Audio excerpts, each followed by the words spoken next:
which it stands, one nation, under God, indivisible, with liberty and justice for all. Lois, can you read the statement of certification of the meeting? Certification of meeting has been advertised according to such shown below. Can you call the roll, please? Mr. Venero. Here. Mr. Zungri. Here. Mrs. Inaugurato. Mr. Kennedy. Here. Mr. Conti. Here. Mr. Walsh. Here. Mrs. Shaw. Mr. Medicini. Here. Mr. Coviello. Mr. Anello. Here. Mr. Harris. Here. Mr. DiBiase. Here. Mr. Giorizzo. Can I have a motion for the approval of minutes of the March 10th, 2016 meeting? Make a motion. Call roll? Mr. Venero. Yes. Mr. Zungri. Yes. Councilman Kennedy. Yes. Mr. Conti. Yes. Mr. Walsh. Abstain. Mr. Medicini. Yes. Mr. Coviello. Mr. Anello. Abstain. On the chairman's comments, first I'd like to welcome Mr. DiBiase back to be representing our board as our attorney. Thank you, Mr. Chairman. Second, I just want to bring to everyone's attention that you guys got in the mail a financial disclosure form. We're obligated to fill that out and get it in. It's due, I believe, by the end of the month, so it's too soon. Due by, Friday. So let's get that in if you haven't already. And second, I'd like to bring to your attention is a training seminar that's going to be held on May 2nd for any members that have not been certified. It's going to be at Kessler Institute right in West Orange, so it's close. And if anyone needs any help, I'm sure Lois can help them get registered for it. Correspondence and payment of bills. Anyone have any questions or comments? Is there anything under old business? We have no resolutions. Anything under new business? If not, we have an application before the board, PB 2016-01, Wynn Belleville Development, LLC, 165-183 Washington Avenue for proposed Walgreens with retail pharmacy and drive-through facility. Good evening, Mr. Chairman, board members. Frank J. Cosarelli appearing on behalf of the applicant here this evening to present our application for site plan approval and certain bulk variances and for conditional approval of the conditions required to have a drive-through in this particular zone. I represent the developer, which is called Wynn Belleville Development, and the proposal is to remove the existing structures at 165-183 Washington Avenue, which we all know is the motorcycle mall, up through and including the Milt's Photo Building, demolish all existing structures and to build a new Walgreens facility with on-site parking. We've submitted the plans in advance, which have been filed with the board from Brad Bowler, who's our professional engineer. He will be testifying this evening. We have the traffic engineer and planner, and Joe Steger. He is here to testify in support of the application. I'd like to pre-mark certain exhibits so we can move expeditiously through the hearing if that's acceptable. As A1, I'd like to mark the report of Mr. Harris dated April 8th. I'd just like to state on the record that John Anello will be sitting in for Arlene Shore. He's our first alternate and will be sitting in for Arlene this meeting. And council, also please put on the record at this time that you complied with all appropriate notices under the statute. I have supplied the secretary to the board with all of the published notifications in the Star Ledger and the certified mailings to the adjoining property owners within the 200-foot radius based on the mailing list supplied by the town. Proof of the mailing has been supplied by affidavit along with the documentary exhibits supporting that affidavit. Thank you, Councilor. As A2, we'd like to mark the resume or CV of Bradford Bowler to the E.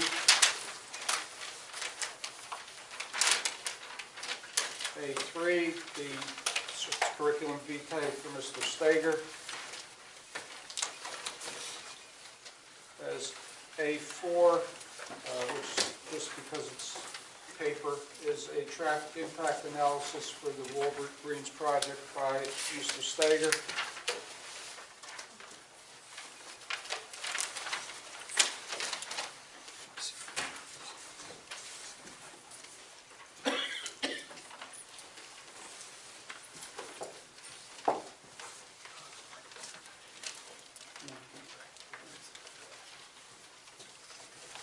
A5,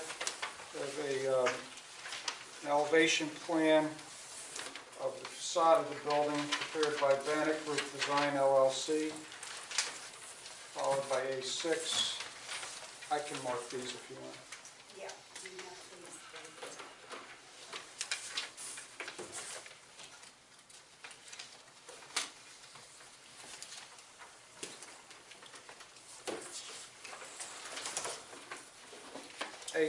A6 is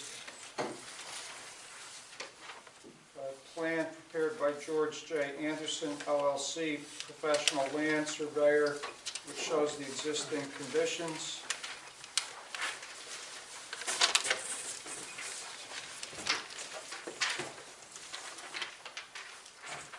A7 is a site plan rendering prepared by Bowler Engineering.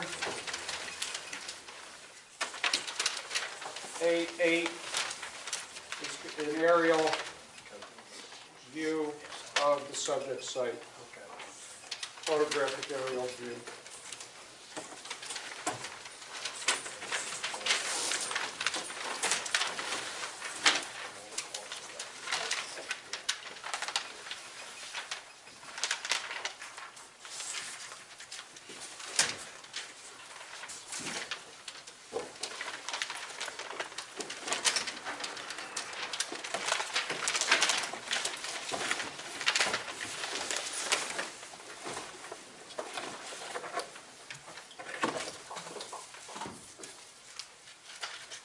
First witness we'd like to call this evening is Mr. Bowler. Sir, please raise your right hand. Do you swear the testimony you're about to give will be the truth, the whole truth, and nothing but the truth, so help you God? I do. Please state your full name and spell your last name. Bradford Bowler, B-O-H-L-E-R. Thank you. I have A1, I'm sorry, A2.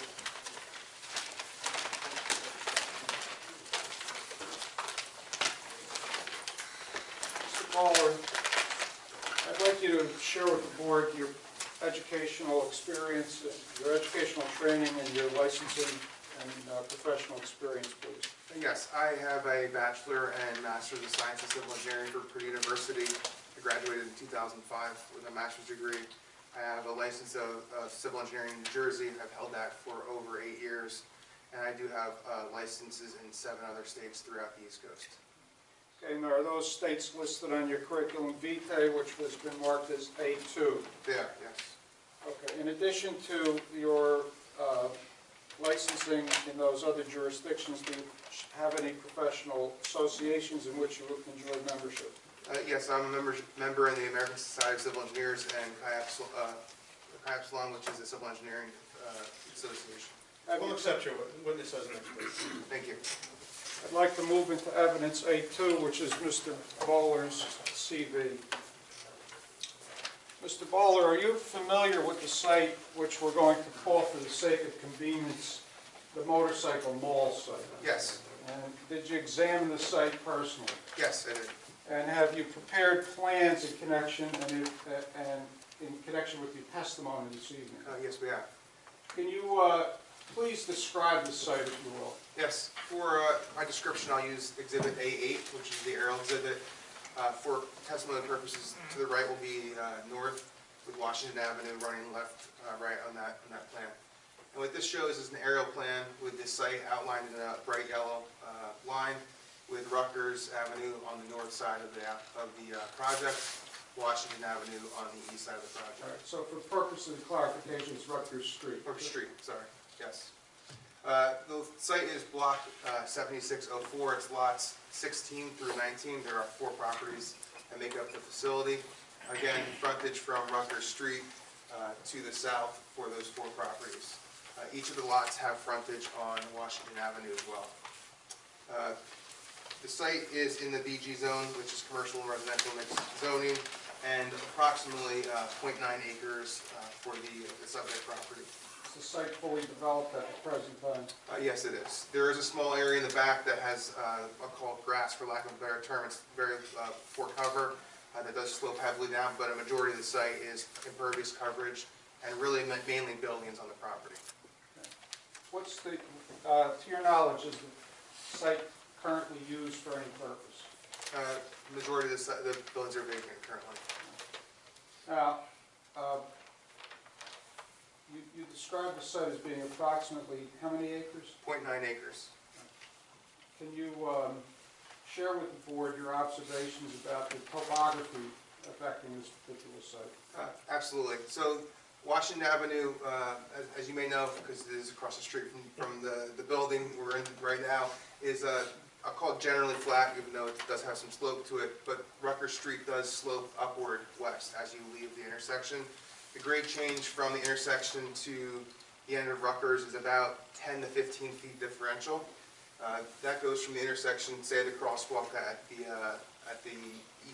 west side of Rutgers Street, and then there are a number of driveways on the west side of the property on that area that are about 12 or 15 feet higher than that.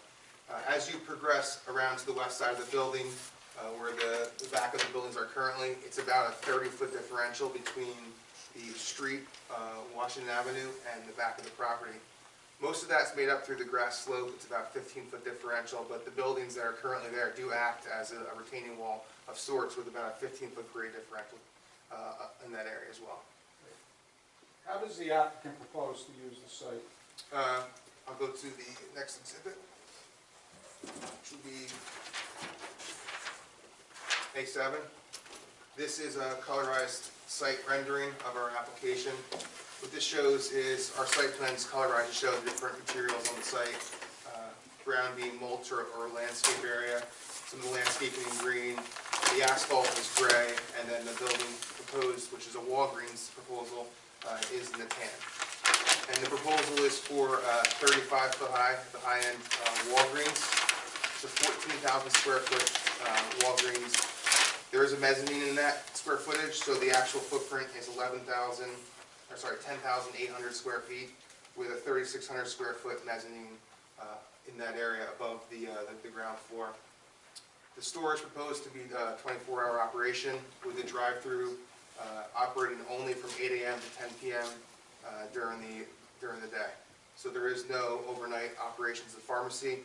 Inside the building, it does get shut down overnight. And really, Pharmacy does. the pharmacy does. And the retail remains operational for the 24-hour use on the site. So for a point of clarification, if the board were to grant this application, the proposed drive-through cannot be used for purposes of driving through, get a bottle of soda at 1 o'clock in the morning, as an example. Correct. It's purely for the pharmacy only.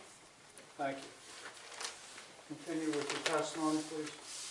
So the location of the building is set such that it mimics the current conditions on the site. The building runs along Washington Avenue and is virtually at the property line at that location. There is a requested variance for a setback from a curb face. The requirement in the zone is 25 feet. We're requesting 20 feet, where the actual existing conditions are about 19 feet. The building does come over the property line slightly under existing conditions. So we are replacing the building at the property line to allow for the building to be solely within our property from existing conditions. How does that compare to the existing facades of other buildings along Washington Avenue? To the south of immediately directly to the south of our site, the neighboring building is at the same location. It's on the property line, approximately 20 feet from the curb face. All right, so this will be consistent with that line of storefronts that currently exist at the site? Correct. The access to the site is proposed to be via a full movement in driveway on the northern portion of the building. So it would be about 7 feet from the corner, the northeast proposed corner of the building. So you're pointing, so the record's clear, what you're pointing to is a driveway that provides for ingress and egress from Washington Avenue, correct? Correct. So it's left and right in, and then a right out only. No left turn proposed at that location.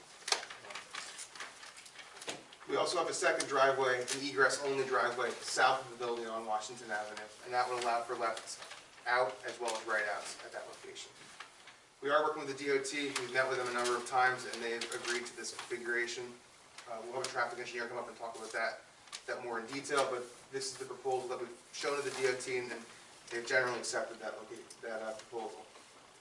We also have a left in, left out driveway on Rutgers Street, mainly because Rutgers is a one-way road that does go westbound.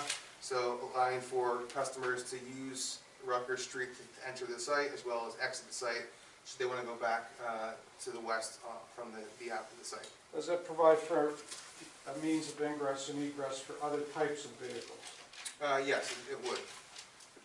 That location will also be used potentially for box trucks that would be accessing the site for deliveries, trash trucks, and that would be it. The larger loading trucks that would come on site, again, they're site-specific, would come through Washington Avenue and then exit back onto Washington Avenue. So trying to keep the loading vehicles from using the side street at that location.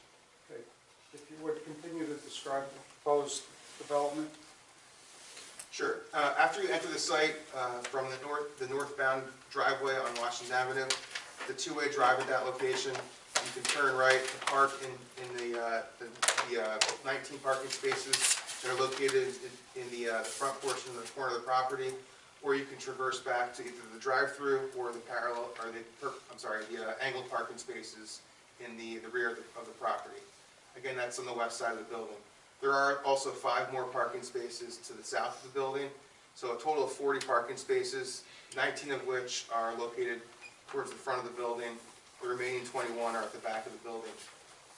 This calls for a variance, does it not? It does. It calls for a variance for the 8 parking spaces along Rutgers Street.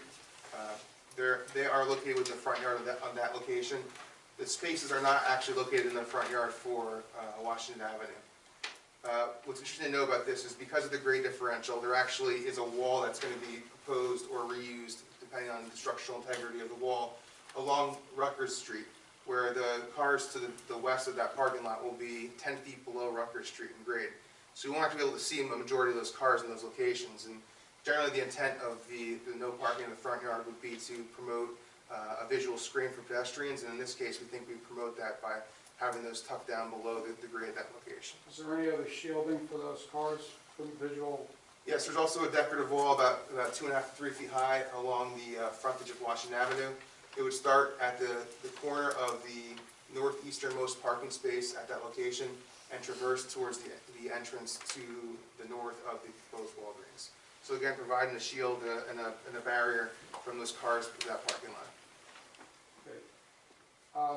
You indicated that there's 41 parking spaces proposed? 40 parking spaces. 40 proposed. parking spaces. Are there any loading areas or loading spaces? There is no loading space proposed. Walgreens works with their internal operations. They have control over the operation for deliveries. They propose the deliveries for larger trucks once a week, and they typically will use an area. They can use the parking spaces in the back, they'll use that, but they can also use the drive aisle, which is about 19 feet wide, so they can park in the drive aisle and still allow for cars to bypass them at that location. We are requesting a variance from that, as we are required to have 2 spaces for this building, and we would have no officially signed striped spaces for the site. Are there handicap parking spaces provided? There are. They're located at near the front entrance to the door, which would be the northeast corner of the building, on the northern side of the building, and they're the closest spaces. They are compliant with ADA code. The means of ingress and egress to the building, are they located at the northerly corner of the building, or are they located in a different spot? The main public entrance is located at the northerly corner. There are other exits for emergency purposes that are required by building code. There's 2 other doors that are located on the site, or on the building. So when let's take the hypothetical of a person pulling into the parking lot. They park in the angled parking along the rear of the property. How would they get into the building from that location? So there's 2 sidewalks, one on the north side and one on the south side of the building proposed. They're about 5 feet wide. Some instances are a little bit wider than that. And the customers would traverse to that location and then walk down to the front of the building either along the north side of the building or the south side, and then up Washington Avenue to the entrance. So you're accommodating pedestrian traffic on the site as well as vehicular traffic? Correct, we are. Okay. So if you could continue with your description of the site improvements? Absolutely. So I think that covers for the most part our proposed layout and our landscaping. There is one other note, there's a parking variance request for a 1.1 foot setback to a property line. That request is being requested of the 5 parking spaces to the southern corner. Those spaces are located behind the building that's to the south of our southern access. So the notch out shown to the southern portion of the property, we are requesting a setback from that area. There really is just buildings back in that location. There's nothing that's really substantial that would require the 5 foot buffer. So we're That's requesting. behind the jewelry store, is that Correct, correct? yes. From a utilities and stormwater perspective, we do propose our utilities to Washington Avenue. We propose our stormwater system drain to Washington Avenue. When we have an application to DOT, they'll review stormwater for that connection point, and we do propose to meet their criteria for drainage at that location. Is there any facilities for trash and or recycling collection? Yes, sorry about that. Yes, there is. There is a trash proposed in our site. It's a light gray square. It's located at the southwest corner of the property. Again, as I mentioned before, the trash truck will enter off of Rucker Street, traverse directly south along the west side of the building. There'll be a front-loading trash truck. He'll pick up the trash, empty it out, put it back down, and then make a left turn towards the exit to the southern portion of the building. And that generally happens during off-peak hours as well. It's a contractual loader, if not public loader, so we can direct them when to pick up the trash at that time. Now, are you asking for any particular, are there variances requested with regard to the screening around the trash facility? Yes, there is a request for a waiver for screening the facility with evergreens or with some kind of shrubbery. We do propose a CMU block wall around the trash enclosure to screen it, so effectively screening the dumpster itself. I would also note that it is tucked behind the jewelry store as well as our proposed Walgreens, so it's not visible from the street. And when we get into the grading situation as well, I'll also point out that the grades behind the site, or to the west of the site, are actually much higher than the trash enclosures. You won't be able to see that as well at that location.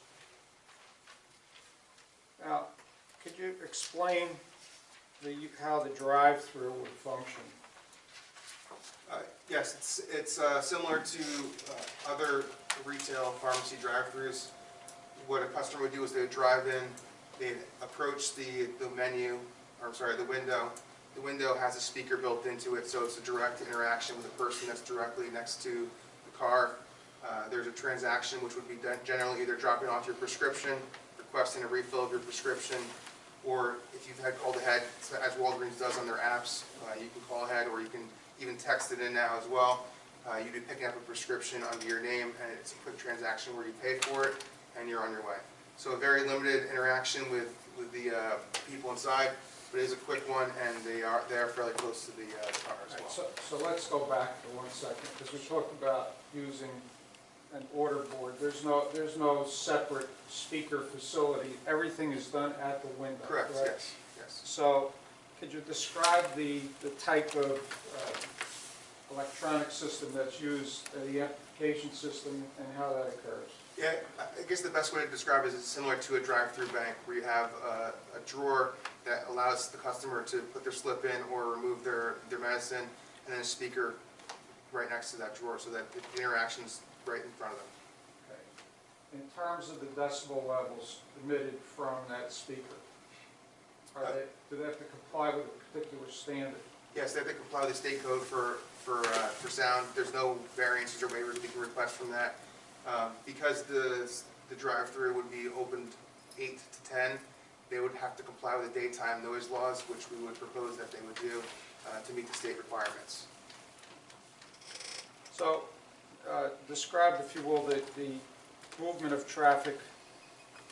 Car comes up, you're showing 3 waiting spaces behind the vehicle that's at the window. on your plan. Is there a reason that you're showing that? Is that required under the code? It's required under the code. Our thought is that Walgreens also doesn't typically experience more than the 3 stacked cars behind the person waiting at that location for their use. So it does operate as well with our site. All right. Now, if you would, could you place the elevation plan on the board?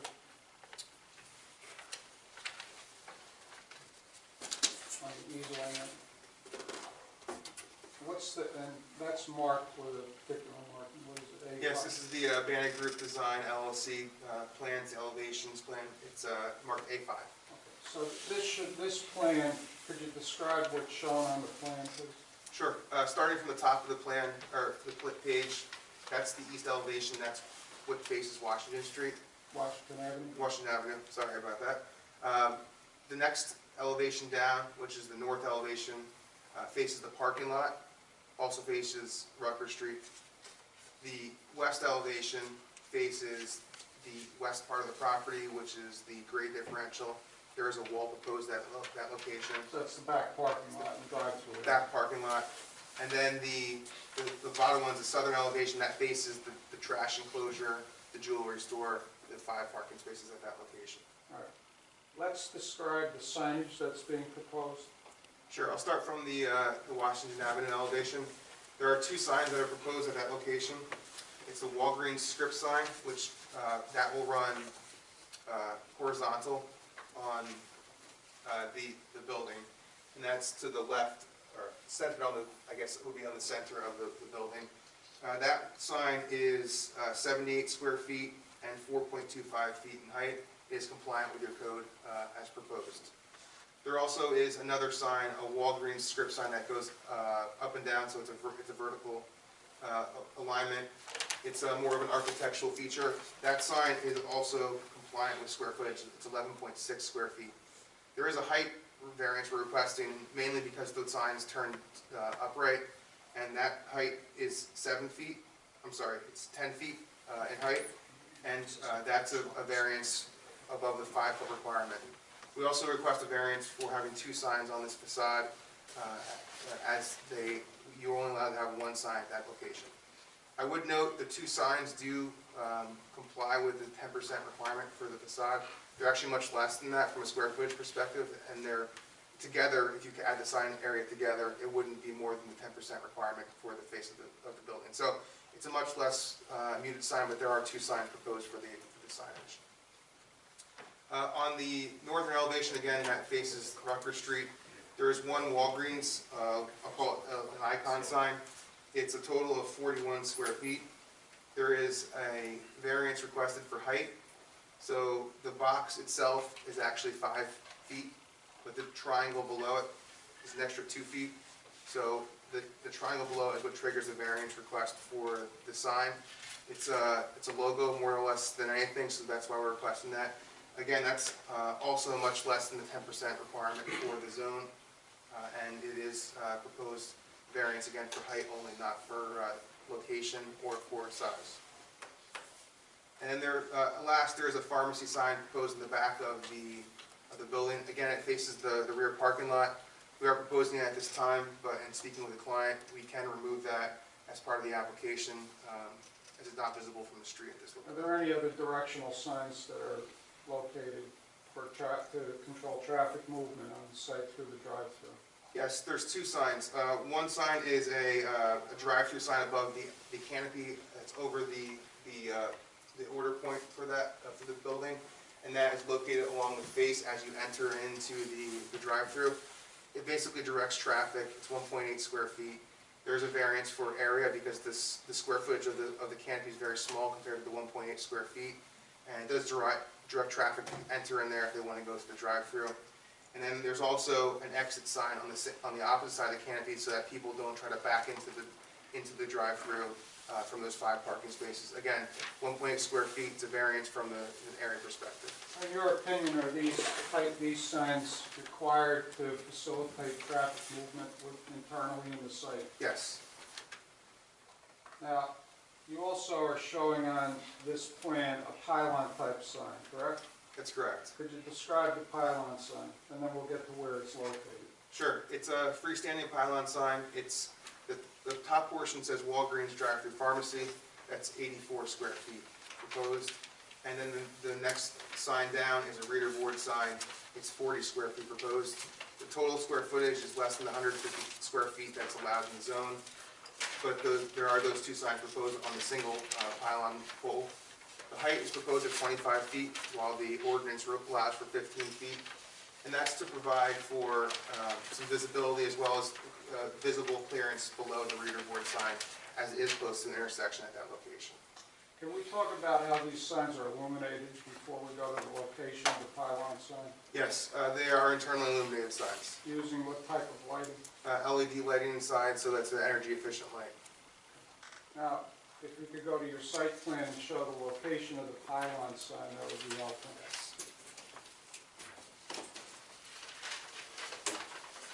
So referring back to A7 as an exhibit, the location of the pylon sign is at the northeast corner of the property, or the southwest corner of the intersection of Washington Avenue and Rutgers Street. It's shown as a blue sign that would be perpendicular to Washington Avenue at that location. So on the colored version of the site plan, it's the green area. Yes. Now, using that as parameter, how large an area is that? The landscape area, it's about 200 square feet. Okay. And you're showing a wall at an angle Yes. behind the sign, correct? Yes. Now, explain how the pylon sign would be facing in that particular spot. So the proposal is to put the pylon sign at the property line to allow for maximum opportunity for visibility. Neighboring building to the north on Rutgers Street as well as ours are at the property lines. So we're trying to bring that as close to the street as possible to allow for maximum visibility. Northbound traffic, that's really important for the site. As you get closer, you can see it before you see the building and have an opportunity to make a turn into the Walgreens at the location. So the purpose of the sign, other than for advertising purposes, is to help patrons see where they should be. They'll see the sign before they actually see the building, so they will not stop short or Correct. suddenly come along to Walgreens and realize that, oh, I have to make a turn. Yes, that's correct. So, in your opinion, is this sign designed in accordance with modern engineering standards? Yes, And does it use the same type of illumination? that does, yes. Have you reviewed Mr. Harrods's report with regard to the pylon sign? His comment regarding saying, I think I have to find it myself.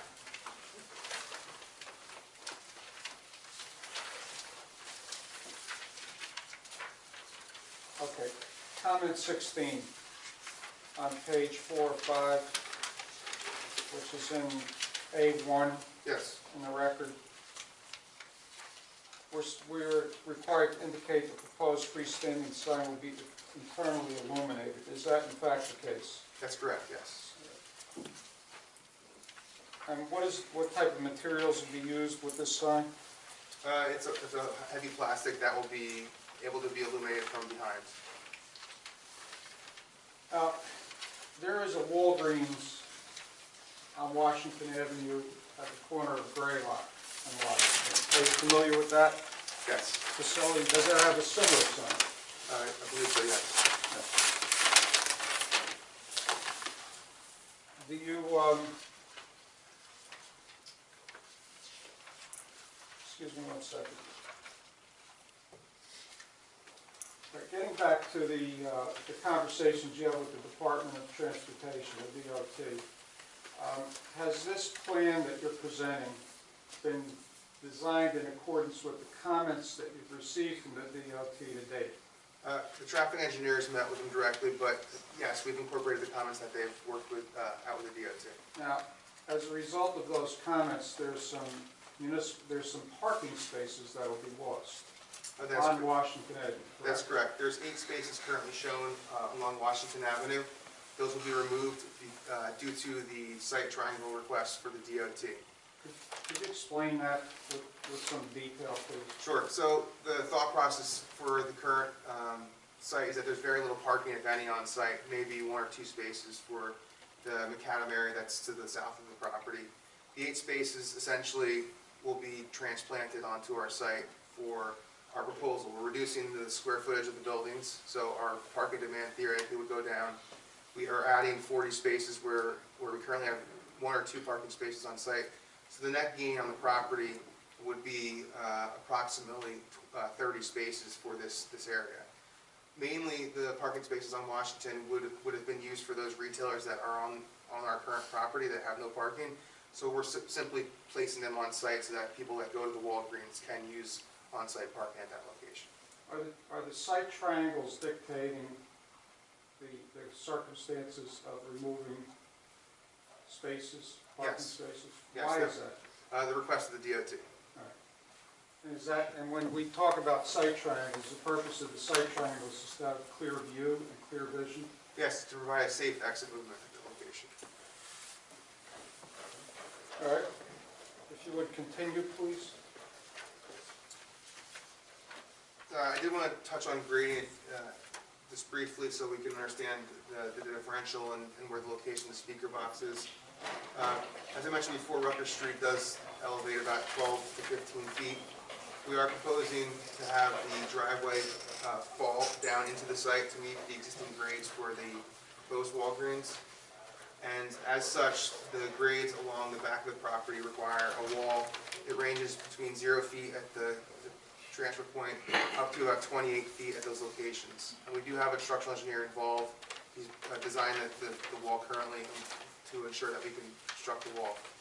What that does is actually provide for a grade differential between the speaker box, the drive-through, and the neighboring property, which is residential units up there.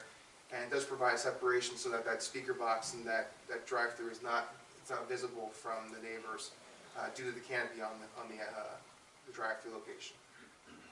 In your opinion, would the noise coming from the speaker be audible to any of the surrounding property owners? It would meet the state requirements for the location, so very minimal, if anything, at all. And you said the equivalent type equipment is that which is used in a bank? Yes, drive-through? and it is adjustable. If it is too loud, we would be able to move it downward in volume, so that you can still hear it from the car that's next to the box, but it's not heard from the neighboring properties. All right, if we can go to Mr. Harris's report, please. Look at page 205. Okay. Comment number 2, please, talks about the board is expecting testimony regarding the proposed operation to be conducted at the facility. I think you touched on that. It's a retail pharmacy and retail store. The number of employees, have you been provided with any information regarding that? I have not. We'll get that information to the board. The hours of operation you touched on. The hours of operation of the drive-through you've indicated are from approximately 8 to 10. 8 a.m. to 10 p.m. The delivery trucks you touched on. Are you aware of any emissions of noise other than from the trucks that would come on site and or the drive-through speaker? Other than rooftop units, which also have to meet the state criteria, that would be the only thing that would generate noise at this location. So rooftop units meaning the heating and ventilation systems? Yes. Which are conventional, I Yes. assume? Are you aware of any excessive vibration as a result of this proposed development? No. Are you aware of any odor that would come from this proposed development? No. Are you aware of any air or water pollution that would be generated from this particular use at this site? No. We'll skip the comment 3 for our traffic engineer, Mr. Stager, and for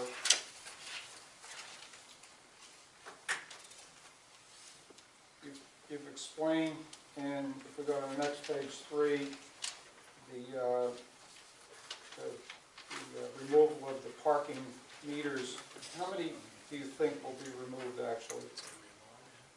We counted 8 on site, on Washington Avenue in front of our site. Okay. Are there any proposed easements? Nothing proposed at this time, no. If there are any proposed easements, can the meets and bounds descriptions of such easements be provided to staff so that they can assure that they comply with all required standards under the Belleville Code and any other code? Yes. The recommendation that the lots be consolidated, we obviously agree with, isn't that correct? Correct. Okay. And in terms of the town deferring any improvements or dedications regarding the right-of-way involving Highway 7, you're already in discussions with the DOT and the traffic engineers in discussions. Yeah, Mr. Steiger will speak with that further, yes. All right, if we could go to site considerations, will the site comply with the ADA standards for accessibility? Yes, they And will. does your plan conform to those standards? It does, yes. And they conform to other standards pertaining to public accommodations and commercial facilities under Title III, isn't that correct? Correct. Item 2, do you comply with that in terms of your plan? Yes, we did. Item 3, That's an acknowledgement of the parking demand, and that we comply with the parking.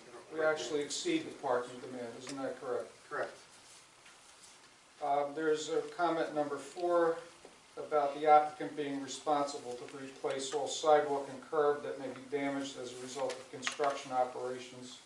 That's obviously something that can be done, isn't that correct? Correct. Item 5.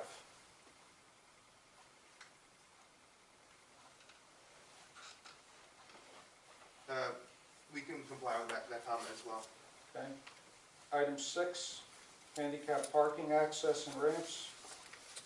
They can be inspected during construction, that's not a problem. Okay, can we continue to item 7 on page 4 or 5? I believe we testified to that as well. Okay, item 8. This is a description of the proposed wall, which we touched on briefly. Well, let's aside from touching on it, let's discuss it in a little more detail. Sure. If you would. So the proposed wall, again, is along the western property line. It would start at Rutgers Street and it gain an elevation as the driveway drops down. It reaches its maximum elevation along the middle of the property on the western side. It's shown in the light gray area along the western border and then does wrap around and catches up to grade at the trash enclosure in the southern portion of the property. So highest points pretty much near the drive-through window in line with that, and does run along that property. Is this consistent with, is there going to be any significant change that would affect the surrounding property owners with this proposed form of construction? No, we're essentially keeping the grade at the property line the same and lowering our grade on site, so it's a cut wall, meaning that will be lower than currently shown. In your opinion, can this type of wall be constructed in accordance with conventional construction means and methods? Based on the structural engineer's review of the current conditions in the geotechnical report, he believes he can construct this wall and design it appropriately. And is your firm prepared to discuss any requirements that the township engineer and staff may have with regard to the technical requirements pertaining to that wall? Yes, structural design will be submitted to the building department for review and approval. Okay. Items 10 regarding pipe sizing and calculations, obviously something that can be done during technical review. Is that correct? Correct. Item 11, providing for construction details for the doghouse manhole, that can be done during technical review as well, correct? The request has been made that you provide indicate on the plan the location, size, and material of existing storm pipe being tied into Washington Avenue. That can be done, isn't that correct? Yes. Any decommissioned utilities will be shown in the final technical drawings, isn't that correct? Yes. Okay. We've indicated the hours of operation, which would be 24 hours, and there's a comment to indicate whether any safety lighting will remain on overnight. overnight. Can you address that, please? Yes, the lighting would remain on overnight to provide illumination for the parking lot, as it is a 24-hour retail facility. Okay. Item 15 asks for a question, is the comment that we are to provide testimony as to whether the LED type lightings comply with the dark sky requirement and impacts of contributing to light pollution. Have you done an evaluation of the plan with regard to that? Yes, we have. We looked at the lights. They are dark sky compliant. They're newer level lights for LEDs that do shine downward. There are 2 lights along the western property line. Again, they're 18 feet high. The wall's 30 feet high, so the lights actually wouldn't be seen from the neighboring property. There would be no light spill at that location. The only light spill that we have are at the driveway location to provide safe access movements at those locations. Other than that, there are no light spill at any of the property lines to the west or south along those locations. All right. We've already confirmed that the freestanding sign is internally illuminated. If we go to comment 17, it talks about existing trees located in the right-of-way and replacement if they're damaged. We can do that. With regard to submitting, complying with item 18, you can do that as well. And with regard to item 19, that all other governmental approvals must be obtained, we can do that. Isn't that correct? This has been submitted to the county planning board, has indicated that they have no interest in this particular application. Isn't that correct? Correct. In your opinion, as a professional engineer, can this application be granted in accordance with the terms and conditions of the Belleville site plan ordinance and technical requirements imposed under the terms and conditions of that ordinance? Yes. And can you comply with the comments that have been submitted by Mr. Harris under his letter of April 8th? Yes, we can. No further questions. One question I would have, the stormwater runoff, do you think would be increased or decreased with this proposed building from what is there now? It's virtually a break even. There's a couple square feet additional flow. We do put a smaller pipe into the DOT system and enlarge our pipes on site. So essentially matching the flow currently off site. Is there any plan for a detention tank underground or anything? The oversized pipes act as a detention on site. So with the smaller pipe discharging the DOT right of way, it chokes back the water, holds it back enough to slow that water down to existing conditions. How many gallons could the pipes hold back? I would say it's 250 feet of 18-inch pipe. It's enough to, I guess, hold back the water to meet the DOT compliance of the location. My second question too, the 25 feet height of the sign. You said that the facility at Graylock and Washington Avenue, what's the height of their sign? Do you know that, Ms. Cosrelli? Offhand, I don't. I didn't handle the application. So. That just seems a little high. I mean, is that something normal for the stores, or? Yeah, we're trying to get some visibility as well from the Washington Avenue side of the world as well. So as you drive down Washington Avenue, you can see it before you get to the site. We also have to deal with some site visibility issues to make sure we can see down the street, as well as have that reader board clear that decorative wall that's screening the parking area. So there's a couple reasons why we proposed it at that height.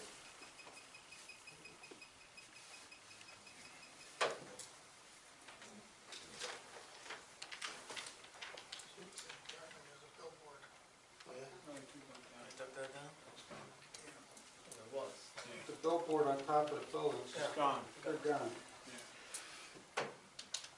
Jerry? Used to say vote for Kennedy on it. That's it.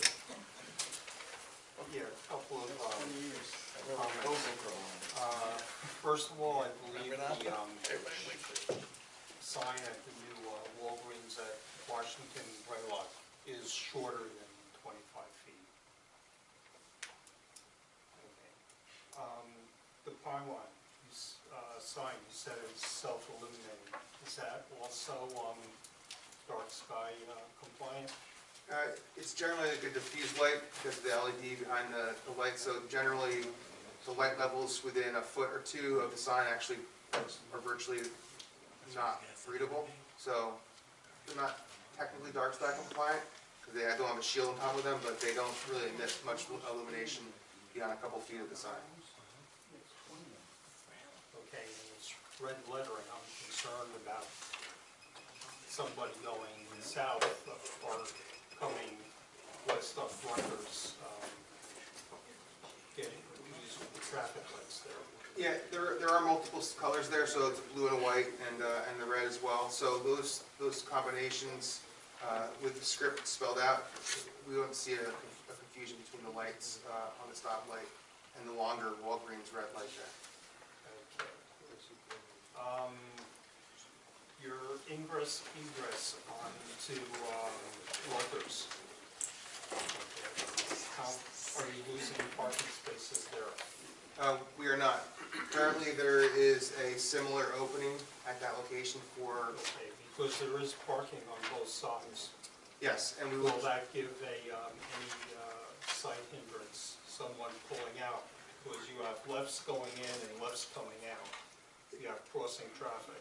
yeah, so because of the smaller, I guess, the lower tier road of that location, we'd expect people might freak out beyond the cars in that location and look down. The site triangle request was a DOT request at that location, so that's why we've limited those areas for parking purposes. Okay. The 8 parking spaces that you're eliminating on Washington, I heard your comment, but I disagree with it, because even with the stores vacant, those spaces are still used for other shopping areas, stores on the remainder of Washington Avenue. So basically, you're losing 8 parking spaces, which are still, public parking spaces, which are basically used for other than just the buildings which are currently vacant. Sure, my comment wasn't to say that we're offsetting public parking onto the property. It was more that those retail stores generally would expect to use those 8 parking spaces on that site because they're right in front of the buildings. Right, but they're still being used for other retail stores and... Right, so the thought on this was that potentially you have someone that would come on site, they'd use the Walgreens, potentially walk down the street to another restaurant or a store in that location, and maybe a dual activity for that parking spot, and then be able to leave the store after they're done with their activities. I see that as a problem. You know, people want to go to La Cecilia, come and park in your lot. I mean, you guys are gonna have to monitor that, I guess. Yes. You know, there's other businesses, they don't have a place to park, they don't want to park there. So I guess you're gonna have to have signage too, that if it's for Walgreens customers only. Sure, we can put that, yeah. We'll defer to the board's judgment on that point. I mean, to get to Mr. Walsh's comment about the parking spaces, the public parking spaces, everybody knows that this is part of Route 7 in front, and it gets peculiar treatment because it is part of Route 7.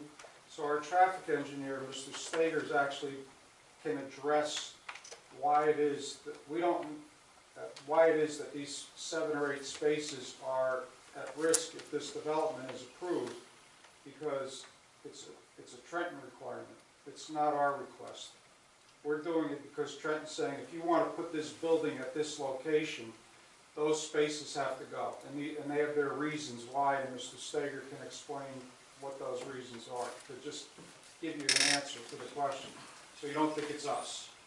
No, I don't think it was you. I was just responding to this gentleman's And I agree, Jerry, I agree with you 1,000%. They were for the vacant buildings. We've all lived here 100 years.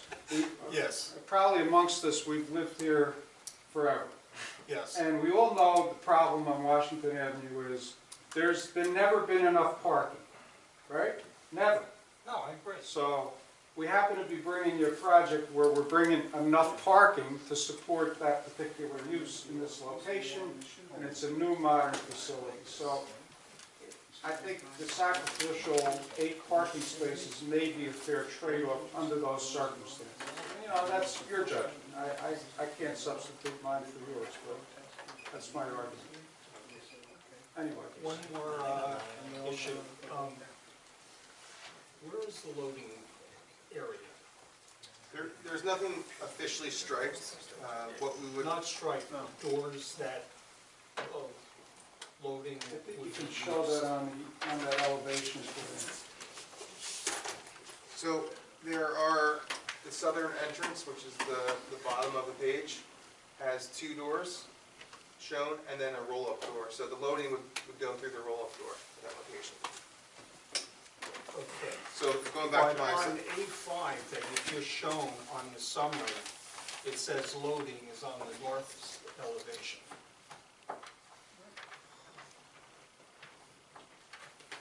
On the sign It should be on area the summary. south, it's on the south elevation. yeah, It so, says on the north. That's wrong. this, And this it's mark, revised? Yeah, we will revise it. yeah, either way, we'll revise it. It is on the southern end. And we'll stick to that, Doug. We stick to that, it's on the southern end, it's No, I'm closest just to the saying what jewelry store. the sign area summary says. Okay. On the south side, your drawing shows the driveway is only 12 feet wide. Yes.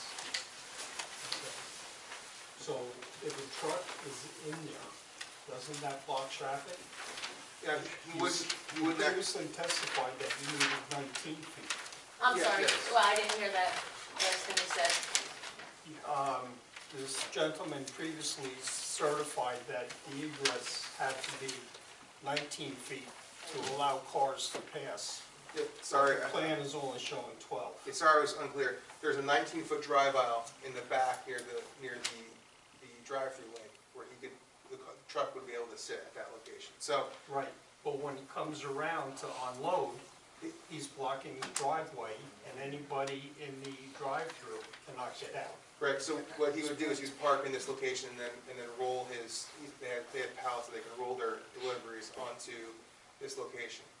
So he's not actually gonna park in the 12-foot Okay, lane. so no truck will ever park by the rolling doors. Right, because Walgreens does control how they load and unload and how the trucks drive, so they can instruct their drivers to do that. We could stipulate for that as a condition that no truck could ever park or obstruct the southern driveway as a stipulation. Yeah, because then you're blocking the egress for Correct. the drive-through when people that park on the right side. That's correct. We wouldn't want that, obviously, for access purposes. On a question with operations, do you normally get your deliveries during the day? If it's a 24-hour facility, would you take more deliveries in at off hours? Yeah. Because even if you're proposing a truck parking back in that 19-foot right-of-way driveway, you'd be blocking in the cars that were parked in the angled parking at that point. Yes, so it would be off-peak hours. So you do a lot of... Generally late morning is probably the best time to go. Most pharmacies aren't, hopping until late afternoon, late evening when people are picking up they're sucking away home or going to the store. So it's going to be an off-peak delivery time frame. So there'll be open spots in the back that wouldn't be a problem. Mr. McKee? Being you're open, proposing to be open 24 hours, you have any plans for security officers to be working in the store? You. No. None? Well, I have a problem with that, being open late at night. How about security cameras? Do you have any of them? Yeah, we have security cameras.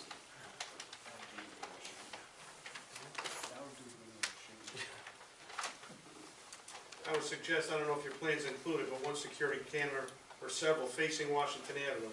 Not only for the security of your building, but just, from watching the news in the morning, a lot of criminal activity is caught by local businesses, catching a car driving by or someone walking down the street. So I would suggest you guys install some along Washington Avenue to help out with security just for the area.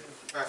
Actually, we have interior and exterior, we make a condition. Do you object to having the security camera plan reviewed by the police? Not at all. Okay. No, So you submit one and they'll approve it? we'll submit a security camera plan and a security plan. Currently, currently, the two Walgreens on Washington Avenue, one of them is open 24 hours? The gray, yes, yes. The Graylock in Washington is open 24 hours. And we're I actually, think it's the other way. it's the other way around. We will be replacing, this is the replacement store for the one between Rossmore and Holmes. Okay. So that store will cease operations and this will be the new flagship store. They have security here, right? Yeah, I think they do. yeah, so why, we want that here too then? In Uh, the evening hours? Mr. McKean, Yeah. if that's a requirement and that's a condition of approval, it's a reasonable request. For the evening hours, yeah. Overnight. Figure like, when the driving closes, say, it's 10 to 8 then. 10 to 6 then.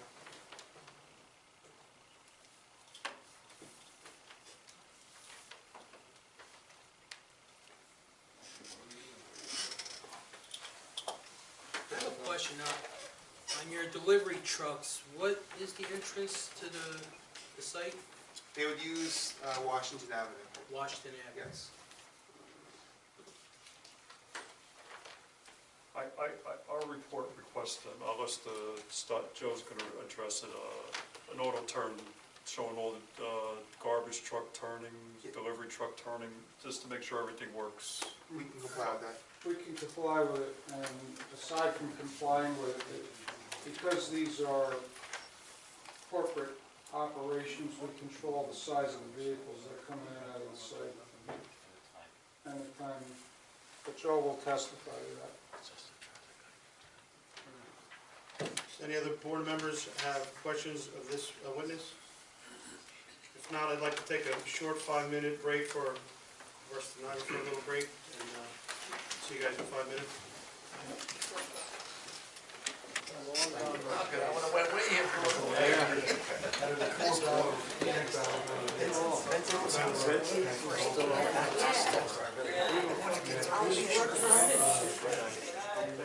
Mr. Cosarelli, we have no further questions at this time for your witness, so if you'd like to call your next witness. Joe Stager?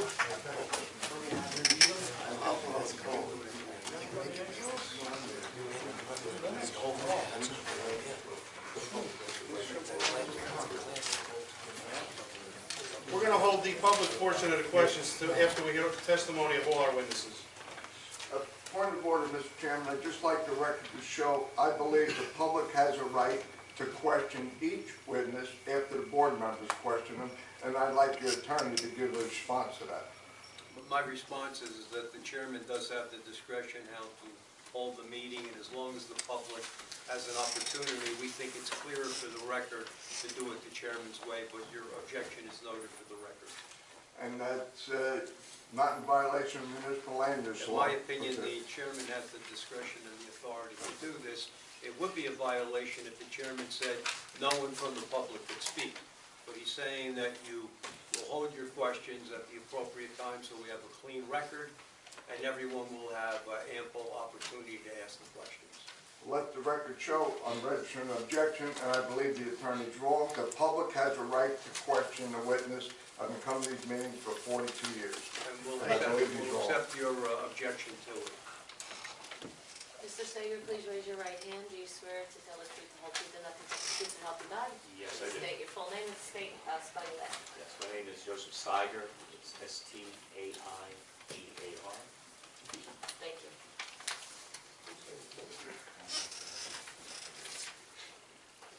Mr. Steiger, would you share with the board your educational background, please? Yes, I have a Bachelor of Science, Master of Science degree, Civil Engineering from New Jersey Institute of Technology. Also been an adjunct professor of traffic engineering courses at NJIT. I have a professional engineer's license in the state, as well as other states in the Northeast, and I also have a professional planner's license in the state of New Jersey.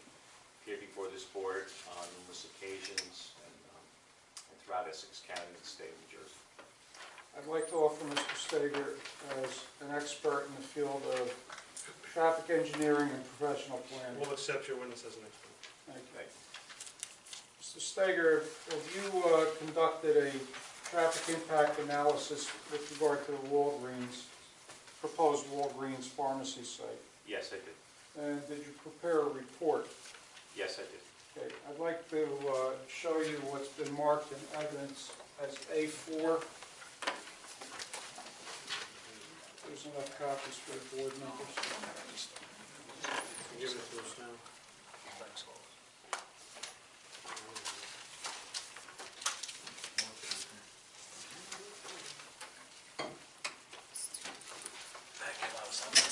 I got it.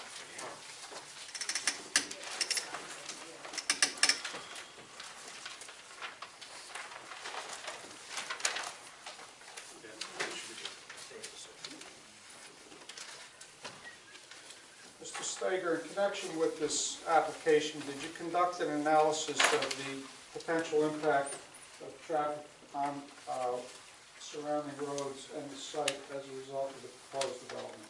Yes, and that's encapsulated in the traffic impact analysis for the Walgreens pharmacy dated April 9th, 2016. All right, please describe, if you would, your findings based upon the investigation you conducted. Yes, and I understand that the board members have just gotten a copy of it. I'll go through the report page by page briefly, but you can follow through with the report. The first page is an introduction, just kind of general description of what is in the report. But the main bullet points down below tell you what we did. We reviewed traffic conditions in the area. We estimated and projected the amount of traffic that would be generated by the site. And in this case, since we already have an existing site that's currently vacant but developed, we compared also what if the existing site development were to be reutilized, what type of traffic we would generate, and compared it to the proposed development. Roadway operations, we made an assessment of them, and then we worked hand in hand with the site engineer, Mr. Bowler, to establish a safe and efficient layout of the site. Next, page 2 talks about the existing conditions, description of the roadways. We have a state highway, Washington Avenue, which is Route 7, 30 miles an hour, 2 lanes in each direction. And we have Rutgers Street, and at least the Rutgers Street part that is on our front, along our frontage, is a municipal road with a regulatory speed limit of 25 miles per hour. We took traffic counts at the intersection of Washington Avenue and Rutgers Street, and we took them on a Tuesday, December 8th, to establish what the peak hour volumes were. Those traffic counts were taken during the normal business rush hours, 7 to 9 a.m., 4 to 6 p.m. We compared them to other historical data that DOT has to make sure that the volumes that we had were indeed what's indicated historically by DOT as well. We focused again on the peak hours because those are the critical hours. Rush hours are when the traffic volumes on the roadway are at their peak, and any increase of traffic would have its highest impact during that time period. Obviously, late at night or very early in the morning or even midday, or even though midday might be busier, it's not typically the peaks. And also, a pharmacy and most retail uses such as this being proposed do peak activity during those rush hour periods. The third page gives a comparison. Well, the third page provides the trip generation of the current development of the site. We have a series of buildings that exist on the site now. They're obviously vacant. They don't generate traffic now. And we have to take that into consideration when we assess what the impacts would be of the traffic that our proposal will generate, because it'll be existing conditions and then our site traffic. But for instance, in terms of land use planning, we already have existing buildings. And by right, those buildings could be occupied by what's allowable for your ordinance. Retail would be one of the available uses that could occupy that building without coming to this board or seeking any approvals from any land use board.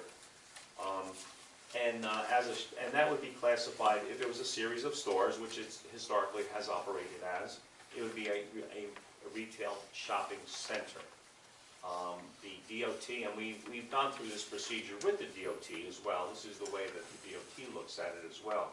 The site will have a driveway, but what's the difference between what you have today to what you have tomorrow if the proposal is built? As a 27,000 square foot retail shopping center, and that's the size of the buildings that are on that site now, we would generate a total of 70 trips in the morning peak hour. I'm looking at table 1 on page 3, and 249 trips during the weekday evening peak hour. And that leads to a point that Mr. Bowler was trying to get to, I think, in terms of comparing the parking spaces. The existing site obviously doesn't have a parking lot, and those people that would come to, whether it was formerly the motorcycle mall or the other retail stores or any future retail stores, would have to seek parking somewhere in the area. So even though there is no exact point that those trips would be oriented to, because there is no on-site parking or minimal on-site parking, they will be traffic in the area, and indeed would be trips that would be generated. I'll get into the parking analysis later on, though. Page 4, there's a typo error. Table 2 is a ITE trip generation for 14,400 pharmacy with drive-through, but as you can see under the land use heading in the table, it says 27,000 square foot retail shopping center. That was just a typo, carryover, cut and paste. But this is a trip generation numbers for the pharmacy. So again, using the same trip rates, the Institute of Transportation Engineers, ITE, trip rates, we would generate 50 trips in the morning and 143 trips in the evening. Now, when you compare that to the previous table 1, you'll see that there's a decrease of 20 trips in the morning and 106 trips in the evening. So this site that's proposed would generate less traffic, or potentially less traffic, than if the site was operated as a retail shopping center as it is currently developed today.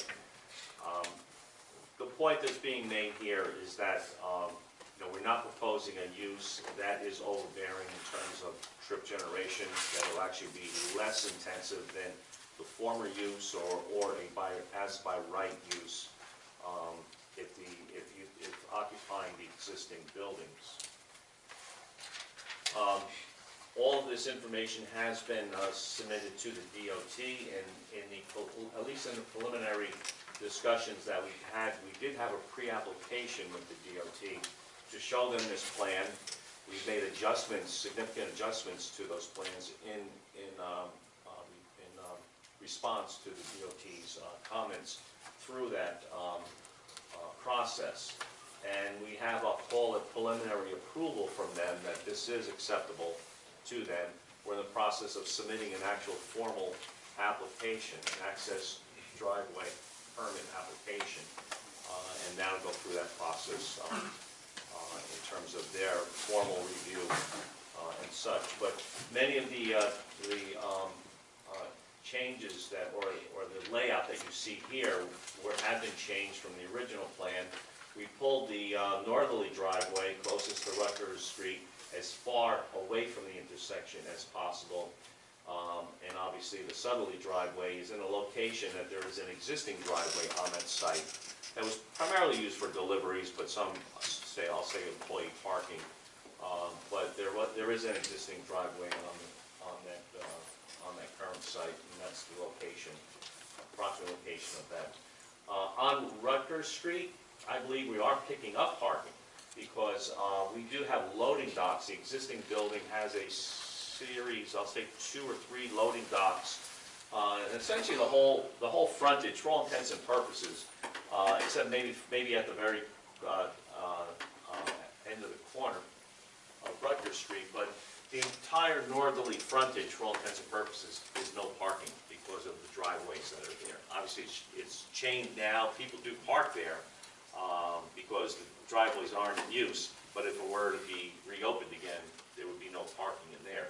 So as we are losing parking, some parking along the frontage on the site, we are picking up some on the Rutgers Street side. But going back to the report, we'll go to page 5, which talks about, again, this is the trip generation comparison, but then also the trip distribution. How many vehicles should be making lefts and rights. We oriented that traffic in and out of the site. We oriented that traffic based on the traffic flows of Washington Avenue and Rutgers Street, which is the main means of doing that. More traffic is heading north in the morning, let's say, versus the south. We oriented our traffic to and from those directions accordingly. One thing I have to also say that in looking at table 2, one thing about a pharmacy with drive-through, at least during the peak hours, the morning peak hours and the evening peak hours, when people are coming to and from work, they're on the road already. They're already either, as I said, leaving their home to go to work or coming from work and going home. And as such, being that the site is, the reason why this site is attractive to Walgreens is that there is a relatively heavy volume on Washington Avenue, existing customers. So we have a situation where we have pass-by trips. Those people coming home from work would be on Washington Avenue, pull into the site, do their purchase, pick up their medicines, whatever, and then leave the site and eventually get home. That's not new traffic to the area. That's not additional traffic to Washington Avenue. That's traffic that's already on the road.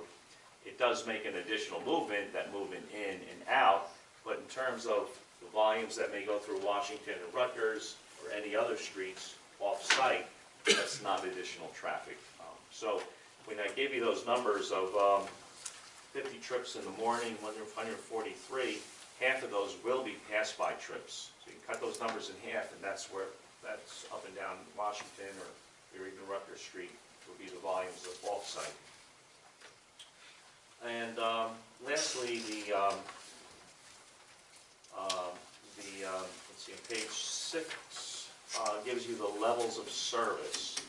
Well, the first thing we did on the top paragraph, future traffic conditions, to be conservative, we know that traffic does increase year by year. The DOT historical rates are that it increases by 1.5% per year. We included that, so we took our counts in December. We increased them by that annual growth rate, and then we did the analysis of our traffic on top of that. Table 3 provides the levels of service, which are related to average delay, for the driveway operation, the access operations. Rutgers Street and the site driveway operate at levels of service A. Route 7 and the southerly driveway, where you can make lefts or rights. Again, lefts are more difficult than the rights, and that's reflected in the levels of service. We have C and D in the AM and PM respectively. And then the Route 7 and north driveway, the one that's closest to Rutgers Street, the left turns out will be restricted as a condition of the DOT comments, and we operate in the realm of A's and B's. Now, just as in grade school, levels of service are classified from A through F. And when we're in that A through D range, we're at good levels of service during the peak hours. When we're at E, we're at capacity. We're at F, our volume exceeds the capacity. That's not where we want to be. So we'll operate with good levels of service. And the moving to page 8 gives some of the site circulation and access and talks about the parking. Again, we work hand in hand with the site engineer. DOT had some comments about the site layout, that we've incorporated some of the parking spaces, particularly the handicap spaces. They are in close proximity to the driveway. We shifted them away from Route 7 so that anyone coming into the site would not be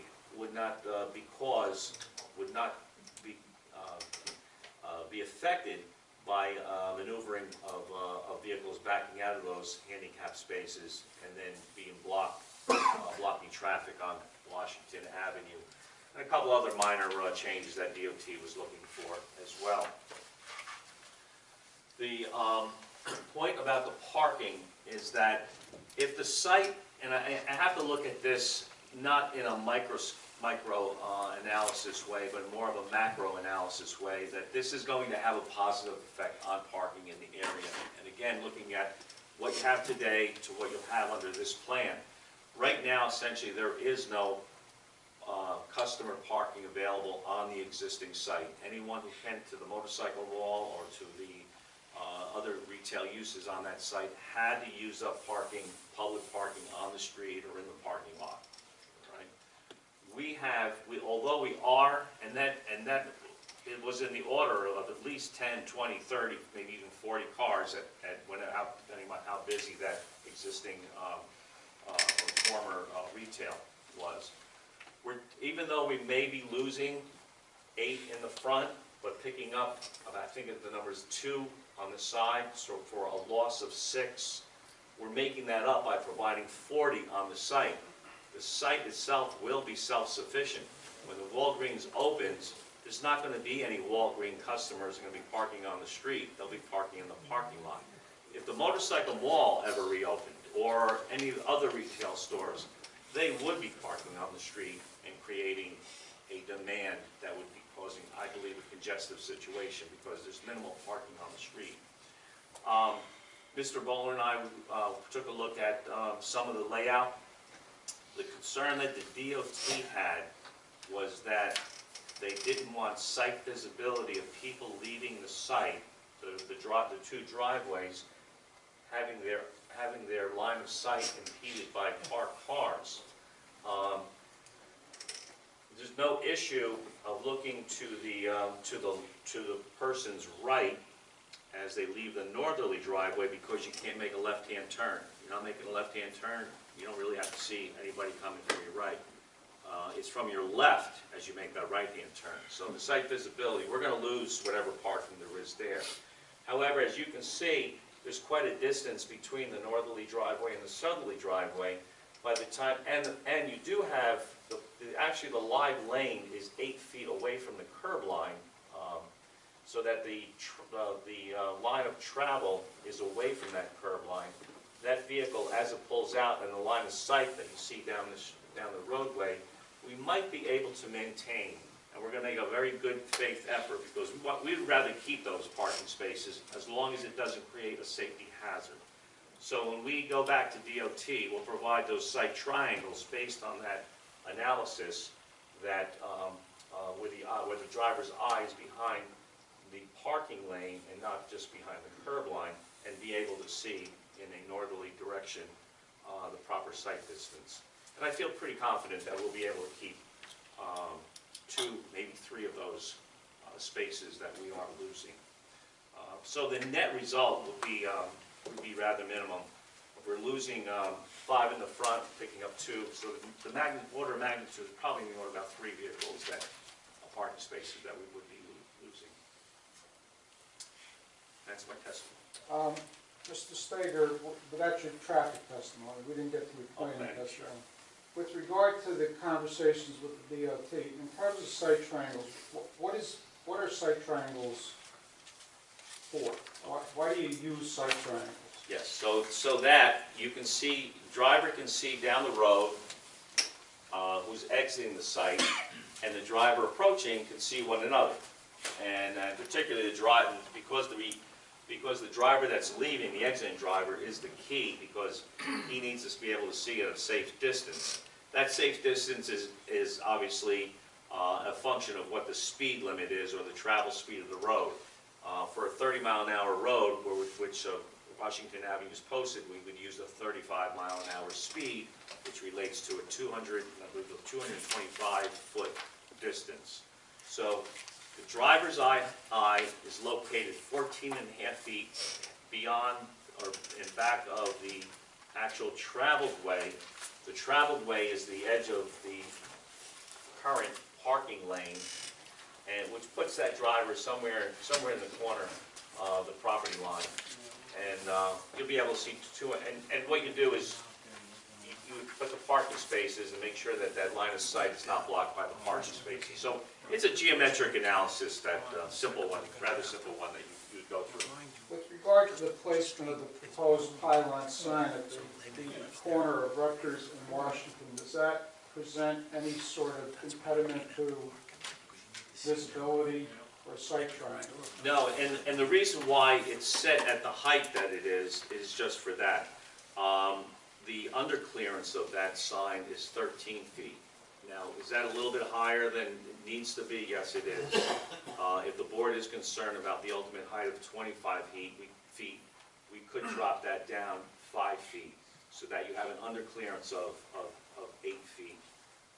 What that does, that provides a proper site visibility for motorists, particularly truck drivers at that height. So we're clear of every 100% of the vehicles. So there's a couple of reasons for it. It's a little bit harder for kids to walk by and hit it with a stick and try to damage the sign. And we try to keep it up higher. There's also the reason of having proper underclearance as well as adequate site visibility. We would like to maintain the 25 feet for those very reasons. We're also sensitive to your ordinance and what your ordinance tries to maintain in terms of height, and can we drop it? Functionally, we can.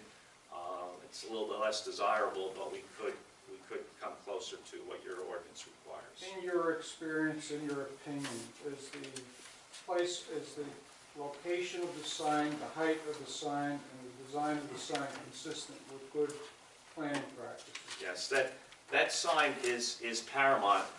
As the board members surely know, particularly in traveling in the south direction, the building that's on the northwest corner is right up against that corner.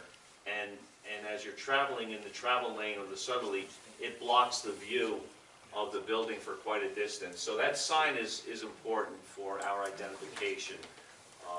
It locates where the driveway is. It's the beacon provided, again, for both Rutgers Street, westbound traffic, which is the heavy movement, and the Washington Avenue traffic. So it provides a safety factor of providing ample identification and proper maneuvering into the site safely from a distance, that process needs to start a distance from the, you don't want people making sharp turns or trying to find the site. In simplistic terms, does this design with the parking provided support the application? Absolutely, yes. I believe that the site has been designed in a safe manner, an efficient manner, and in a manner, and is a type of use that will not have an impact on traffic safety or traffic operations in the area. In rendering your opinions, were you provided with certain facts by the developer as to the number of employees that would be at the Walgreens store at peak hours? Yes, I mean, one of the things that we always look for when we assess whether there's sufficient parking is the number of employees. During peak times, there'll be a maximum of 10 employees on any shift. So it'll be 10 employees on the site at any time. There may be an entire staff of 35 that will be employed at the site, but at the peak time, 10. Okay. Now, Mr. Harrods brought up the fact that there is a request for a demonstration that the turning paths for the anticipated delivery trucks and emergency vehicles and refuse trucks can maneuver throughout the site without obstruction. In your opinion, is that possible, and have you done those calculations? Yes, we've done those calculations because obviously Walgreens wants to make sure their trucks get into the site as well, and we'll be happy to provide that to the board and to Mr. Harrods. So at a staff level, you can comply with that comment? Absolutely, yes. Now, under section 23-7.18, the drive-through is a conditional use component of this application. The Yes. pharmacy use is permitted, but the drive-through is conditional. So the conditions under the ordinance are that the drive-through facility shall be screened from view from the public sidewalk. Has that been met? Absolutely. you'll be able, obviously blocked by the building. The building is forward of the drive-through on the Washington Avenue. And there are aspects of site visibility. Obviously, if you're at the driveway, you might be able to look down and see the drive-through. But from other vantage points on the Rutgers Street, beyond the driveway location, there is some screening and site elevation differences that would prevent visibility from the sidewalks. So based on your opinion as a planner, has the applicant met condition A of 23-7.18 that the facility is screened? Yes, the it drive-through is. facility? Yes, I believe it is. Condition B is that there shall be a limit of one drive-through lane with a maximum of 3 waiting spaces. Has the applicant met that requirement? Yes, and that's demonstrated on A7, the site plan.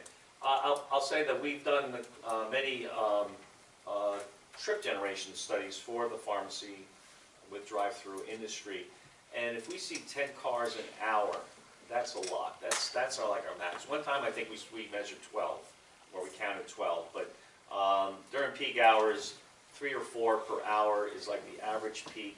You'll see maximum peaks of 10 and maybe 12. And then the last condition is that the intercom and loudspeaker microphone shall not be heard at a residential property line. In your opinion, has there been proof sufficient to satisfy that condition? Yes, we know what the specifications for the intercom microphone system is. It's adjustable.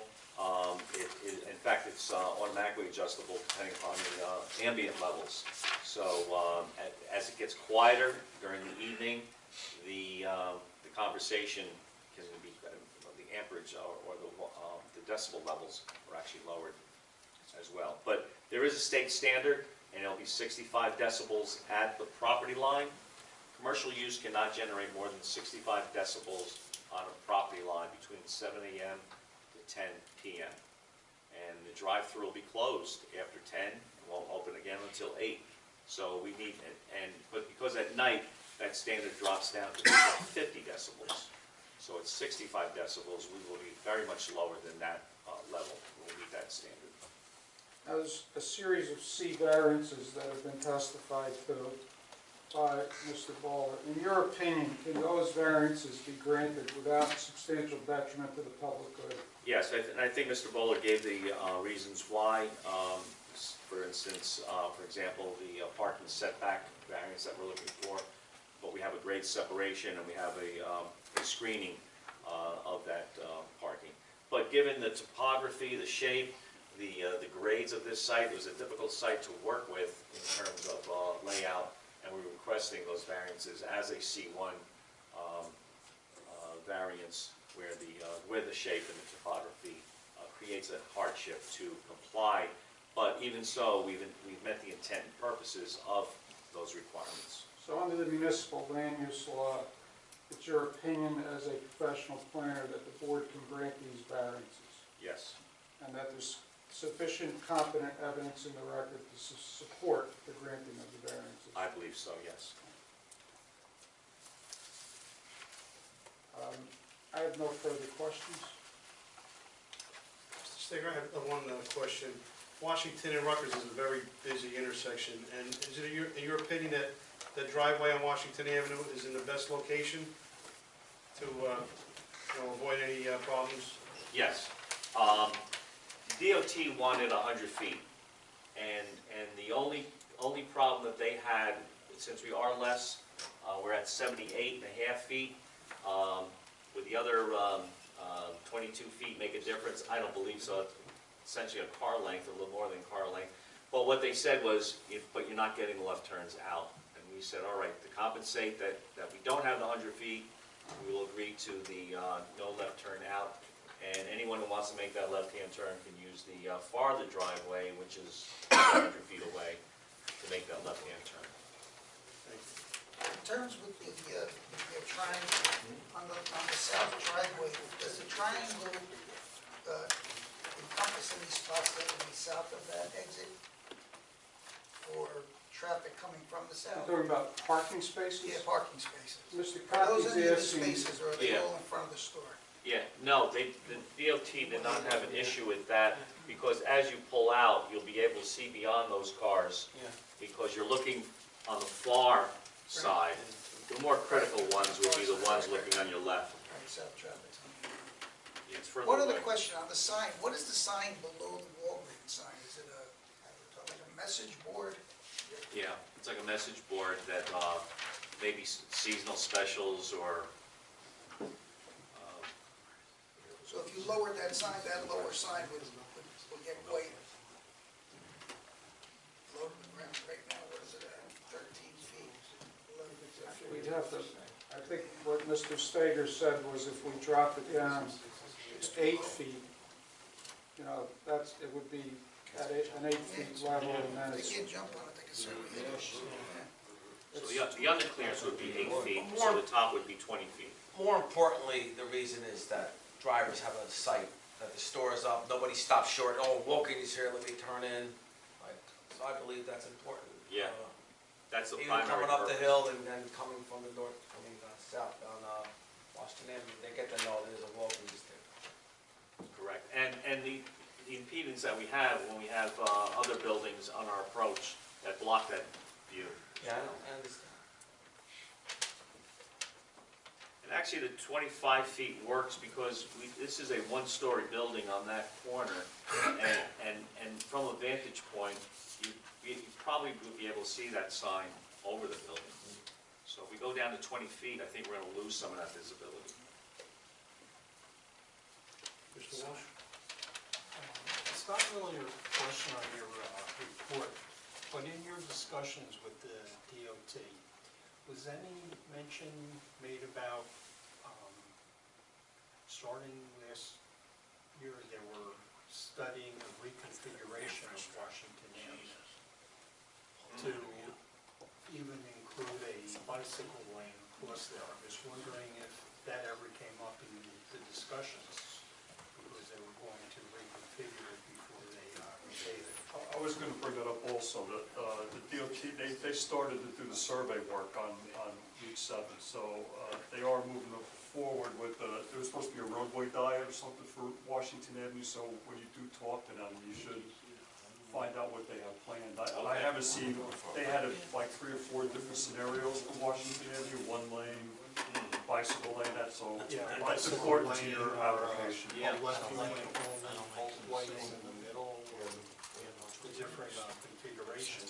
They were looking maybe bump out the intersections to make it, for crossings, Yeah. pedestrians crossing, so you need to, Yeah, find that out. And that'll come out during our actual formal application.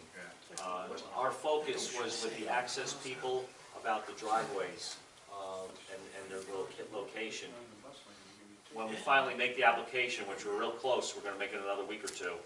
During that process, they'll be dealing with those types of arrangements, how Washington is, assuming you approve this. assuming. Yes, but if they're still considering it, the driveway locations might change depending on what configuration they're coming up with. I don't think that'll happen, and if it does, we'll be back here then. If we have a major change required by DOT to the site plan. No, I just wanted to bring up Yeah, that no, good point. subject. And I'm glad you did, because I didn't even know about it, and I'm glad Tom and brought that up, and now we'll be asking those questions on that during that process. In that line, can I ask Mr. Mr. Bowler? Mr. Bowler, there's a question. The lighting in the parking lot, last summer, we had all the street lights from Graylock all the way down to Mill Street changed to the black, as you can see on Washington Avenue. Can the light poles in the parking lot be more compatible with that design? We can look at that. I don't know that we're gonna get the distribution of light that is gonna be safe on the project, without some situations in the back specifically, just because of the wideness of the pavement and the drive aisles there. So, we can look at that, and we can grab a copy of the specification, but I don't know that we can meet that criteria from a safety perspective with those decorative lights. Or at least the ones in front which are visible, as opposed to leaving the ones behind the store alone. Yeah, we could look at that. There's only one pole that's in front of the store. I'm certain that's fine to do that. Anybody else? Minor issue, bottom of the ramp coming from Rucker Street. Is there a reason why you haven't provided a stop bar there? Oh, stop, no, we'll comply with your conditional approval. Good point. We put the word stop there, but I think more importantly, the sign. Yeah.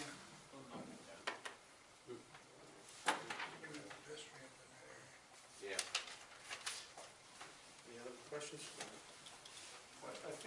One thing, I think the Walgreens on Graylock, there's a sign where it comes out on the south side of the building, something about look for pedestrians walking or something. I think you should duplicate that there for yourself. Okay. It warns the vehicles that there may, no, not there, on Washington. In Washington, okay. Yep. There's a sign at that Walgreens that warns the driver to look for pedestrians before they venture Yeah, out. we'll take a look at that sign, and if it's an MUTCD sign, Tom knows what that means. We'll comply with it, or make it. It's on the site, so. Yeah. Okay, yep, we'll do that. No more questions from the board? Mr. Cosarelli, you have any more witnesses? No, sir. Well, then at this time, I'd like to open up questions to the public. Who do you want to have as the first witness subject to question, Mr. Bowler, or? We'll let the public determine that, counsel, if that's okay with you. That's fine with me. Mr. Frantantoni? Yes, my question is I want to know the dimension of the front of the building. It's 120 feet wide along Washington Avenue. The traffic experts half answered my question there. That's, we are in dire need of parking. So one single space hurts our business. I have a business within 200 feet of that. Why, what was the explanation? Why can't we have the 3 or 4 parking spaces there? 120 feet, you said? Yeah. The parking spaces, 20 feet, that's 5 parking feet. It's a matter of geometrics. As the driver comes out of the driveway, you strike that line down the road for 225 feet or 35 miles per hour. How many parking spaces does it go through? That's what the DOT wants to eliminate. We would like to keep that if those spaces, but it's the DOT that's forcing us to eliminate them. But I'm confident that we can show the DOT that we can maintain, we're not going to lose all the spaces, that we can maintain some of those. In terms of your business, though, if these stores were open tomorrow with other stores, those customers are going to have to park somewhere. And those 3 or 4 parking spaces that we may eventually lose are going to be minuscule compared to the demand that would come to the site. Walgreens is building 40 parking spaces on their site. You're not going to see any, or at least not many, Walgreens customers using on-street parking. They're going to park in the parking lot. Appreciate it. For the businessman, 44 years, almost 50 years on the avenue, every space is valuable to us. That's going to be parking for Walgreens. And we welcome this project. I think it'll be an improvement in Washington Avenue. But the rest of the motions, every one that we lose hurts us. We understand. We have more and more business. And the other argument that I think you can make to the DOT, up and down the entire Washington Avenue corridor, we have many driveways there. And they don't restrict parking, and we have parking meters right up to driveways, just about every other one on Washington Avenue. So I don't know how good you are making the argument to the DOT to allow those other 4 or 5 parking spaces in front of the building. It doesn't make any sense to me. I totally agree with you, and we're going to make our absolute best effort to try to maintain as many parking spaces as we can. Every time, you know, private interest takes care of themselves and the rest of us hurt. And I just want the board members to know, this wasn't always this parking dirt on Washington Avenue. The motorcycle mall used to be ShopRite. ShopRite had a 50-car parking lot right across the street. A developer who was the brother of a freeholder decided to build an apartment house, which was not allowed in the area. And he took our 50-car parking lot for the ShopRite. The apartment house across the street was a 50-car parking lot. I don't know if any of you are old enough to remember that. I remember it. So we did have parking. And little by little, private interests have taken up parking spaces. And now we've got another 80-unit apartment house going to be built, parking for his, but he's taken 3 parking spaces on the street. So little by little, these private developers, we keep allowing them to build these things, but for the majority of residents and businesses and residents, the residents can't park. You know, you can't. I can't rent my apartment sometimes. They love the apartment, brand new appliances, brand new cabinets, everything. Where do I park? Can't park. I do get tenants move in within a year or out because they get too many tickets. They can't park. So we have to consider every one. If we can get those 4 or 5 parking spaces in front of the building, it's very valuable. And I hate to differ with the traffic expert. We're not gaining 2 on Rucker Street. Councilman Kennedy should know we didn't have parking, but years ago they allowed parking on the south side of Rucker Street. And they parked right to the corner. I believe those last 2 or 3 are 15-minute parking. So we're not gaining any there. They're already existing there, and we've been using them, albeit they're 15-minute parking spaces. So we're not gaining, and I question the accuracy of his testimony on that point. But please, consider the parking and why can't we have right turn only? Washington area is a disaster area. We have another business which has been very, very successful in Belleville, on the corner of Academy and Valley Street. It's got about between 50 and 70 trucks. Every day he gasses up on Belleville Avenue. Those trucks at rush hour are coming over there, tremendous traffic with them big dump trucks loading up. I'm happy to see business succeed in Belleville, but it's getting to the point you can't move anymore. Belleville Avenue has become a parking lot between 4 and 7. In the morning, my wife goes to babysitting Roseland for my daughter. If she don't get out of there before 7:15, she can't get up Belleville Avenue. But anyway, I think it should be right turn only, period. It's a hell of a thing trying to get out and make a left turn onto Washington Avenue. Thank you, Mr. President.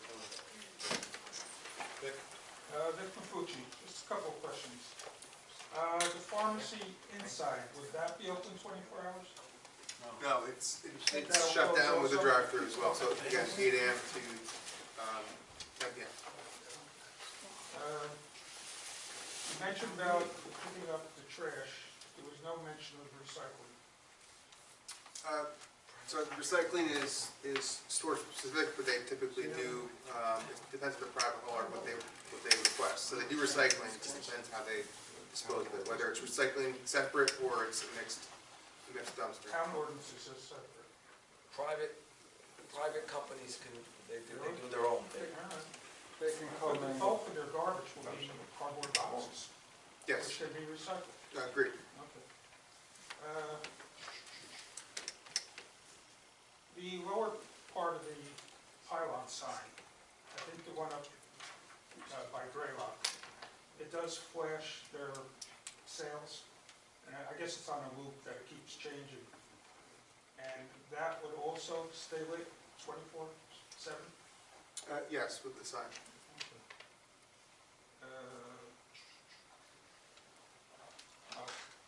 Someone mentioned the streetlights. I didn't know if it would affect the new street light that was put across the street. When you leave the driveway, it's right across the exit driveway.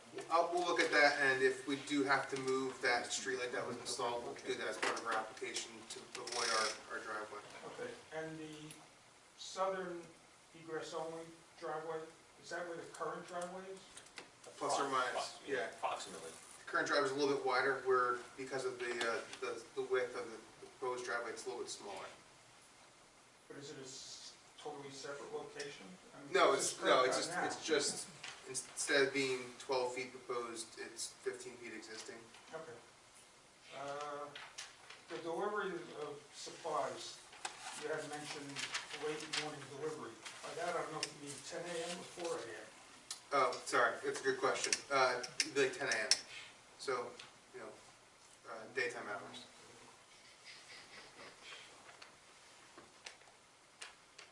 I think that was it. Thank you. Is there any other questions from the public? If not, I'd like to close the public portion. Who wants to close it? What's that? You made a motion to close the public hearing. Okay. Mr. made a motion to open it. Mr. Cosarelli, would you like a summation, or? There's one other exhibit that I just need to introduce, which we referenced, which is the county planning board confirmation of no interest. We have that. Yeah, I think We we do have have, that. all right then. Well, I think this is an excellent opportunity for the township to have a brand-new Walgreens store in a prominent location. It offers something that's been absolutely missing on Washington Avenue for years, which is a business that has parking on site.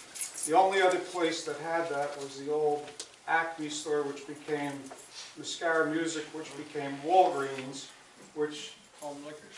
is now going to become something else, and Home Liquors, I think, at one point. That's right, Kevin. Bottle So what we're basically hearing are, I think, even from the comments from the public, is that there's support for the application. The major concern seems to be the preservation of street parking. I know from when I was a kid, and I'd walk with my mother and my brothers and sisters to John's Bargain Store in Woolworths, which is what that building was. That, the parking was a problem even then. So you're talking 60 years ago, give or take, 55 years ago, give or take, it's been a problem. And routinely over the course of the years, we've heard, we need more parking on Washington Avenue. This application is for this potential sacrifice of some metered parking on Washington Avenue in front of this particular store if the DOT says it has to go. In my opinion, I respectfully suggest to the board it's a fair trade-off for this application. This applicant's done everything possible to maximize the safety of ingress and egress to the site. They've done everything to maximize the modern appearance of the site. They've done everything to maximize the amount of parking on site to the point where they exceed the number of cars required. How many times have you had that kind of an application? I submit very rarely. So I respectfully submit that this should be approved. We ask you to approve it and memorialize it as quickly as possible because this applicant wants to proceed immediately. Thank you. Thank you. At this time, I would like our attorney, Mr. DiBiase, to read the conditions for clarity that we've discussed tonight. Right, here is a list that I have, and of course, we'll add any that the board members have. First, the board has requested that the drive-through be only for pharmacy items and no other item. One of the members suggested that there will be no trucks obstructing the southern driveway so that the internal circulation will flow properly. The board is interested in interior and exterior security systems reviewed by the police and also security personnel on the premises, hours to be reviewed by the police department. The applicant has agreed and the board believes and the public believes that a good faith effort, and we're striking and underlining the fact, good faith effort must be made to the Department of Transportation to stave the street spaces. All parties agree that parking on Washington Avenue is critical. The applicant has stated that there will be a maximum of 10 employees at any time on premises, that the sound level for the drive-through will not exceed the 65 decibels to the property line during the daytime and 50 decibels at the nighttime. No left-hand turn out on the northern driveway by Rutgers Street, a good faith effort to keep the streetscape with lighting, and the applicant believes that at least one of the lighting fixtures can accommodate that. A question of making sure that there is proper stop sign and stop bar and warning sign for pedestrians. Also, all the conditions and comments of Mr. Hurwitz's report dated April 8, 2016 would be incorporated by reference along with Joseph Steiger's report, and that's the traffic impact study dated April 9, 2016, and any other conditions that the board members have at this time, Mr. Chairman. Thank you. Right. I can answer those. We could just do 10 to 8, armed security, and cameras inside and out that go to a hard drive that are removable and available to the police department upon request. And the 10 to 8 is 10 p.m. to 10 p.m. 8 a.m. I think they were gonna submit a plan for your Okay, review too. that's fine. All right, that's just as well. Camera locations. Yeah. Yes, okay, all right, fine. Is that all right, Chief? That's fine, Tommy. Then at this time, would someone like to make a motion. make a motion to approve this application with the conditions just listed? Who motion, I make a motion to move it, and Mr. Conte second. Lois, call the roll, please. Mr. De Niro, Yes. Mr. Zungri, Yes. Councilman Kennedy, Yes. Mr. Conti, Yes. Mr. Walsh, Yes. Mr. Medley, Yes, I'm sorry. Mr. Anello. Yes. That's it? Thank you.